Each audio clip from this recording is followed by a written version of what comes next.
Welcome back to my channel cooking কন্যা। আমি আজকে আবারও হাজির হয়ে গেছি একটা দারুণ আর নতুন রেসিপি নিয়ে। আর এই রেসিপিটা এই গরমের জন্য একদম পারফেক্ট একটা রেসিপি, যেটাতে কোনো ঝামেলা ছাড়াই আপনারা খুব চটজলদিভাবে এই রান্নাটা বানিয়ে নিতে পারবেন। তো চলুন ভিডিওটা স্টার্ট করি। আর ভিডিওটা কিন্তু স্কিপ না করেই শুরু থেকে শেষ অবধি আপনারা দেখতে থাকবেন যে আমি আজকে আপনাদেরকে কী রান্না দেখাতে চলেছি। তো আমার হাতে দেখতে পাচ্ছেন একটা বড় ভেটকি।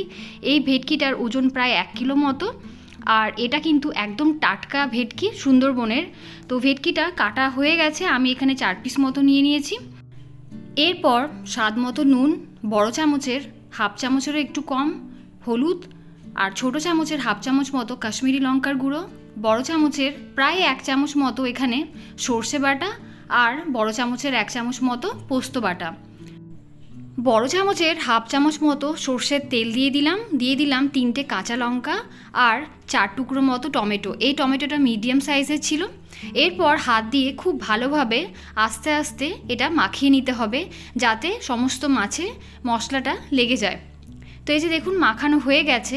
এখন আমি একটা কড়াইয়ের মধ্যে বড় চামচের 2 চামচ মতো সর্ষের তেল দিয়েছি। তেলটা দেখুন খুব ভালোভাবে কিন্তু গরম হয়ে গেছে। এরপর একে একে মাছগুলো আমি এর মধ্যে দিয়ে দেবো। বাকি যে মশলাটা ছিল সেটাও কিন্তু আমি জল দিয়ে ধুয়ে এর মধ্যে দিয়ে দেব। এখানে আমি প্রায় হাফ বাটি মতো জল ইউজ করেছি। এরপর দেখুন হালকা কিন্তু একটু নেড়েচেড়ে নিতে হবে। আর খেয়াল রাখতে হবে যে ভেটকি মাছ কিন্তু খুবই নরম হয় আর খুবই তাড়াতাড়ি কিন্তু রান্না হয়ে যায়, বেশি নাড়াচাড়া করলে ভেঙে যেতে পারে। এরপর একটা ঢাকনা দিয়ে 10 থেকে 15 মিনিটের জন্য ঢেকে দিলাম। এখানে দেখুন 10 মিনিটের ওপরও হয়ে গেছে। আমি ঢাকনাটা খুলে দিয়ে মাছগুলোকে কিন্তু একটু উল্টে দিলাম।